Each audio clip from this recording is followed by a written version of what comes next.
여기서 뜬금없는 주제를 다뤄보도록 하겠습니다. 최근이라기에는 좀 됐어요. 좀 됐는데 해외에서 이게 많이 유행을 했었고, 그 다음에 이제 요즘 우리나라에서도 아마 이거 언급하시는 분들이 있을 텐데, F1 포스터의 저주라는 것이 있다 라고 주장을 하는 분들이 계셔서 제가 한번 이것을 따져보도록 하겠습니다. F1 포스터의 저주 실존하는가? 당연히 과학적으로 판단할 수는 없고요. 통계적으로는 모수가 너무 적기 때문에 의미가 전혀 없습니다만 한번 재미로 따져보도록 하겠습니다. 자, 2026 시즌 F1 포스터의 저주란 무엇인가? 그 보통 해외에서 나오는 얘기는 3명 중에 1명은 완주를 못한다는 겁니다. 네, 흔히 나오는 얘기는. 또 그게 약간 다르게 언급하는 사람들은 이 드라이버들 성적이 전반적으로 안 좋을 것이다, 이런 식으로 얘기를 하는 경우가 있는데, 과연 그런가? 그럼 우리는 따져봐야 되죠. 네, 과학적이지는 않습니다만 그냥 기록이나 보자고요. 자, 2026 시즌 F1 포스터 지금까지 6장이 나왔었습니다. 기록이 있는 게 7장인데 호주 그랑프리는 22명을 다 그렸어요. 그래서 의미가 없습니다. 자, 그래서 2라운드 중국 그랑프리부터 3명씩 해놨습니다. 그래서 지난 바르셀로나 카탈루냐 그랑프리까지 2라운드부터 7라운드까지 모두 3명씩 18명인데 중복이 있어요. 중복이 있습니다. 자, 한번 볼까요? 어떤 일이 있었을까요? 이제 일단 스프린트는 빼고 레이스만 보자고요. 오스카 피아스트리가 DNS를 했는데 놀랍게도 나머지 2명은 포디움에 올랐습니다. 과연 이것을 우리가 저주라고 해야 될지는 잘 모르겠어요. 자, 그럼 일본 그랑프리는 어땠을까요? 알론소가 완주에 성공을 했고, 하지만 베르스타펜이 8위, 좀 아쉬운 성적인데 베어먼이 좋은 성적을 보이다가 갑자기 사고로, 이 일본 그랑프리 레이스를 뛰기 전까지만 해도 분위기가 절대 나쁘지 않았던 베어먼인데, 저 때가 베어먼이 안 좋아지기 시작한 계기, 이 저주 얘기가 저 때부터 나오기 시작했던 걸로 제가 기억을 합니다. 자, 그리고 마이애미 그랑프리, 여기는 솔직히 저주란 말을 할 수가 없어요. 피아스트리가 3위, 베르스타펜 5위, 심지어 안토넬리는 우승했죠. 그런데 이제 저주를 얘기하는 사람들이 뭐라고 얘기를 하냐면, 이거 베르스타펜 우승할 수도 있었는데 시작하자마자 스핀했다, 이거 포스터의 저주다 라는 네, 한번 주장하면 그 길로 계속 가고 싶어 하는 그런 마음이 듬뿍 담긴 주장을 하시는 게 있었고요. 그런 분들에게 힘을 실어주는 결과가 캐나다에서 나왔죠. 이 포스터에 3명이 나왔는데 노 포인트, 셋 다 노 포인트, 심지어 DNF 2명. 이거 봐라, 네, 저 마이애미에서 DNF가 안 나오니까 여기서 몰아서 나오지 않느냐 라는 주장을 했습니다.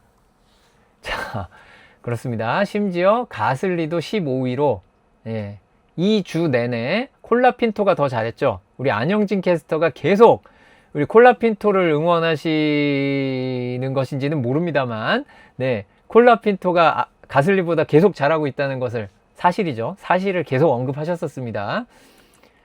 자, 그리고 모나코 그랑프리 두둥. 자, 우리 저주론자들에게 큰 힘을 실어주는 결과가 나왔습니다. 무려 3명이 다 DNF. 베르스타펜 DNS 아닌가요? 아닙니다. 출발선에 서서 약간이라도 출발을 했어요. 그리고 한 바퀴 다 못 돌고 들어왔기 때문에 DNF입니다. DNS 아니고요. 스타트 했습니다.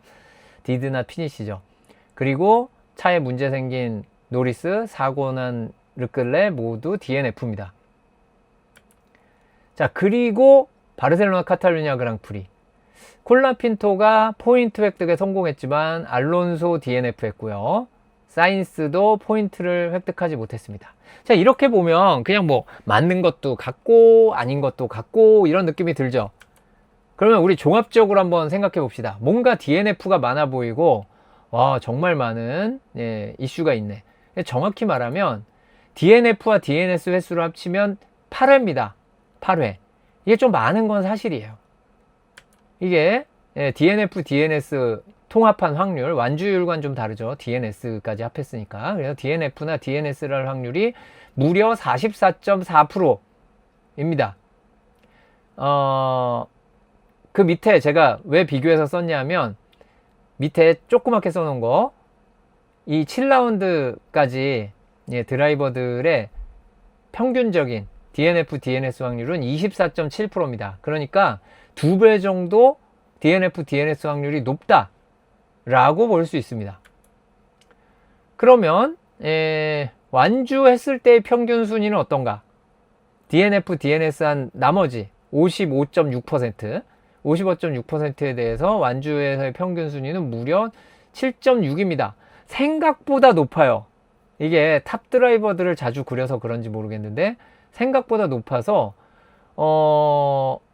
같은 기간 순위를 받은 드라이버, 그러니까 그 NC를 뺀 거예요. Not Classified를 빼고 계산했을 때 일반적인 드라이버의 평균 순위는 8.8위입니다. 그러니까 내가 리스크를 좀 안고 가긴 하지만 평균적인 성적보다는 높아질 가능성이 있는 거예요.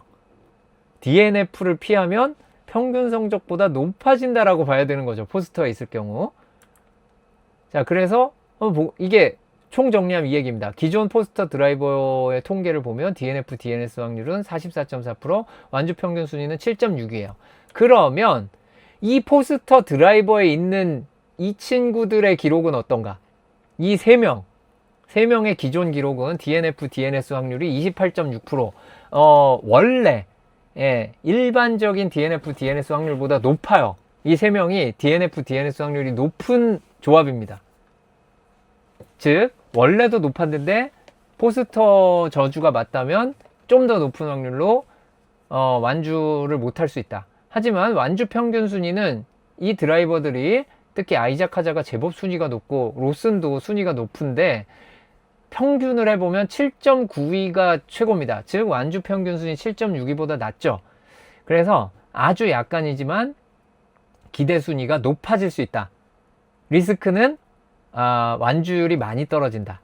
이것이 현재까지의 포스터의 통계, 모수가 매우 부족해서 통계적으로 과학적인 가치는 없지만 그래도 현재까지의 통계는 그렇다라는 걸 알아두시고 봐주시면 좋겠습니다. 즉 화면에 여기에 이름이 올라간 드라이버들의 성적이 많이 안 좋아진다라고 단정하기는 쉽지 않다.